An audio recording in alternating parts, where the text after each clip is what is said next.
Cárcel Tramacúa para Brian Campo. Mira cómo va el proceso. ¿Tú qué crees? Toda Colombia está fiscalizado este caso.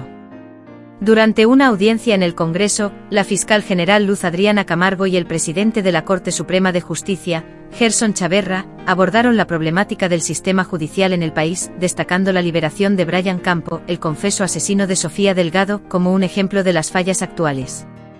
Campo fue liberado debido al vencimiento de términos en un caso previo de agresión sexual, lo que se atribuyó a problemas logísticos por un colapso en el Instituto Nacional Penitenciario y Carcelario (INPEC), que impidió su traslado para la realización de una audiencia presencial solicitada por el juez, según informó la fiscal. El caso de Sofía Delgado ha generado indignación pública al revelarse que Campo tenía antecedentes por agresión sexual a otra menor. La fiscal Camargo defendió la actuación del juez, calificándola de ponderada y sensata, y resaltó que la decisión de exigir la presencia del acusado en la audiencia fue adecuada dada la gravedad del caso. Sin embargo, también señaló que la congestión del sistema judicial colombiano y el volumen de presos complican los traslados necesarios, lo que contribuyó al vencimiento de términos. En medio de una audiencia sobre una reforma a la justicia, Camargo destacó la importancia de entender el contexto que permitió la liberación de Campo.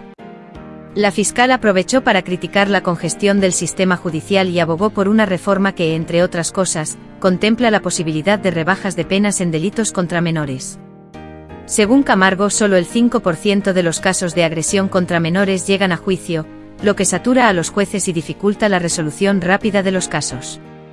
Este bajo porcentaje de casos que llegan a juicio refleja una alta impunidad, lo que genera preocupación entre las autoridades judiciales. La reforma ha sido objeto de controversia, puesto que algunos defensores argumentan que permitir rebajas de penas podría acelerar la judicialización de los agresores. Por su parte, Gerson Chaverra, presidente de la Corte Suprema, señaló que muchas personas acusadas de estos delitos quedan en libertad porque las audiencias no se realizan adecuadamente, lo que sería contraproducente para buscar justicia en casos como el de Campo. Chaverra expresó su dolor por el caso de Sofía y destacó el impacto emocional que estos delitos tienen en los magistrados, muchos de los cuales son padres. El presidente de la Corte defendió un artículo de la reforma que propone una rebaja de hasta el 25% de la pena para quienes cometan delitos contra menores, con el objetivo de agilizar los procesos judiciales y evitar que se prolonguen durante años. Estos procesos pueden tardar hasta 12 años en llegar a una resolución, y cuando la sentencia finalmente llega, la víctima ya ha crecido y el impacto del delito es distinto, explicó el presidente de la Corte.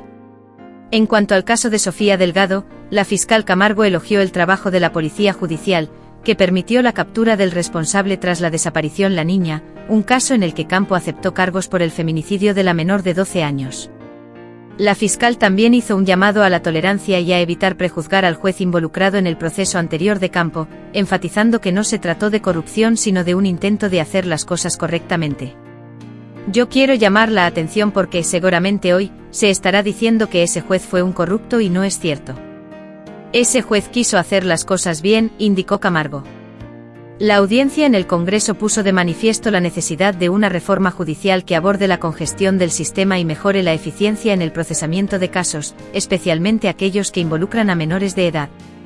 La propuesta de reforma busca no solo reducir los tiempos de los procesos judiciales, sino también garantizar que se haga justicia de manera oportuna y efectiva.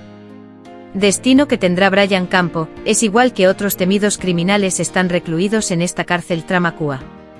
Luis Alfredo Garavito y Manuel Octavio Bermúdez Estrada, dos de los depredadores sexuales y asesinos seriales de menores en el país, permanecieron encerrados en esta prisión, pero son solo algunos de los delincuentes de alto perfil que han pasado por sus pabellones.